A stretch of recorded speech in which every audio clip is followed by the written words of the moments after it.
नमस्कार, news 18 India के खास सेगमेंट एक्सप्लेनर में आपका स्वागत है। मैं हूं आपके साथ शिवानी पांडे।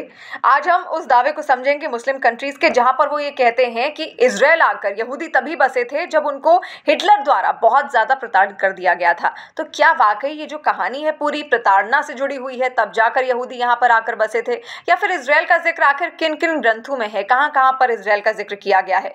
एकमात्र ऐसा देश है पूरी दुनिया में इसराइल, जहाँ पर सबसे ज़्यादा यहूदियों की संख्या है, और इसका जो जिक्र है वो तोरा, जो कि बेहद पवित्र ग्रंथ यहूदियों का माना जाता है, उसमें इसका जिक्र किया गया है। तोरा में ये कहा गया है कि ईश्वर ने एक स्थान दिया यहूदियों को रहने के लिए, और उसका नाम था इजराइल।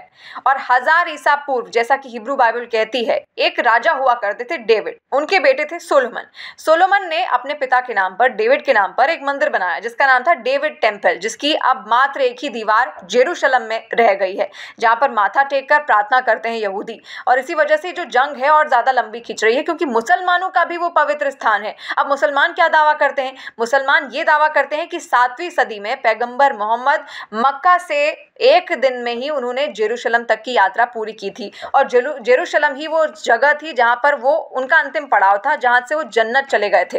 तो ऐसे में जो मुसलमान है उनके लिए भी ये जो भूमि है जेरूशलम बेहद पवित्र हो जाती है, और यहीं से जो खींचतान है वो शुरू होती है। हालांकि यहूदियों को खदेड़ने के लिए बहुत प्रयास इससे पहले किए गए, जो सत्ता की खींचतान थी वो लगातार चल रही थी, लेकिन सबसे ज़्यादा जो बड़ा बदलाव आता है वो तब आता है जब असीरियन एम्पायर्स, असीरियन रूलर्स जब वहाँ पर पहुँच जाते हैं, वो खदेड़ना शुरू कर देते हैं, यहूदियों को वहाँ से भगाना शुरू कर देते हैं। और उससे भी ज़्यादा जो बड़ा बदलाव आता है वो आता है ओटोमन साम्राज्य के दौरान। लेकिन आपको यहाँ ये जानकर हैरानी होगी, जो डेविड टेम्पल था उसको असीरियन रूलर्स ने तोड़ दिया था। उसकी मात्र एक ही जो दीवार थी वो वहाँ पर रह गई थी, और यहूदियों का बेहद पवित्र स्थान भी इसको माना जाता है। लेकिन जब ओटोमन रूलर्स आए, उन्होंने देखा कि यहूदी यहाँ पर बहुत सारे हैं, उनको भगाने की कोशिश उनकी ओर से की गई, और पूरा जो मुस्लिम साम्राज्य था वो वहाँ पर बस जाता है, और यहीं से लड़ाई शुरू होती है। फिर आता है वर्ल्ड वॉर 1, जहाँ पर ब्रिटेन, जो यहूदी हैं जो कि अलग अलग देशों में अब जाकर बस गए थे, लेकिन उनके साथ बहुत ज़्यादा बर्बरता वहाँ पर हुई, नरसंहार भी उनका हुआ, उसका भी जिक्र वर्ल्ड वॉर 2 में आता है।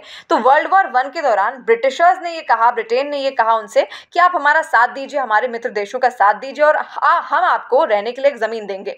तो उसके बाद उनको रहने के लिए एक ज़मीन का दावा ब्रिटेन की ओर से कर दिया जाता है, लेकिन ब्रिटेन की भी इतनी हिम्मत नहीं है कि वो जाकर इजराइल, जो स्थान वहाँ पर बसा हुआ है, जहाँ पर ऑलरेडी बहुत सारे मुस्लिम कंट्रीज हैं, उसके साथ कोई छेड़छाड़ करे। तो वो दावा दरकिनार कर देते हैं, और उनको कोई भी रहने का स्थान वहाँ पर नहीं मिलता। वर्ल्ड वॉर 2 के दौरान हिटलर के द्वारा बहुत ज़्यादा प्रताड़ना यहाँ पर यहूदियों ने सही है। उनके लिए कॉन्सेंट्रेशन कैंप्स बना दिए गए थे, गैस चेम्बर्स बना दिए गए थे, जहाँ पर उनको डालकर मरने के लिए छोड़ दिया जाता था। लेकिन धीरे धीरे वर्ल्ड वॉर 2 के बाद यूएन सामने आया, यूएन ने मध्यस्थता करनी शुरू की, और उसके बाद जाकर एक स्थान यहाँ पर यहूदियों को मिला जिसका नाम था इजराइल, जो कि पहले से ही उनका ही था। जैसे कि उनके जो धार्मिक ग्रंथ है उसमें भी दावा किया गया है, ईश्वर ने उनको दिया, तो वहाँ पर वो फिर से बस गए। उनकी जो आबादी है उस क्षेत्र में पूरी बसनी शुरू हो गई।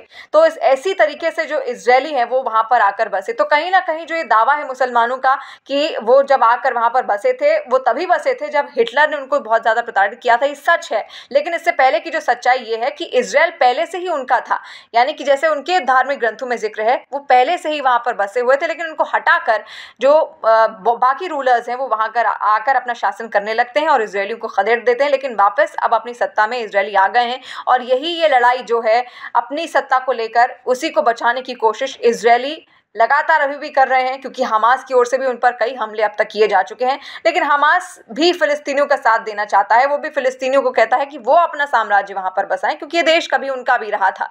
तो साम्राज्य को लेकर, सत्ता को लेकर एक पूरी लड़ाई है जो इस वक्त चल रही है।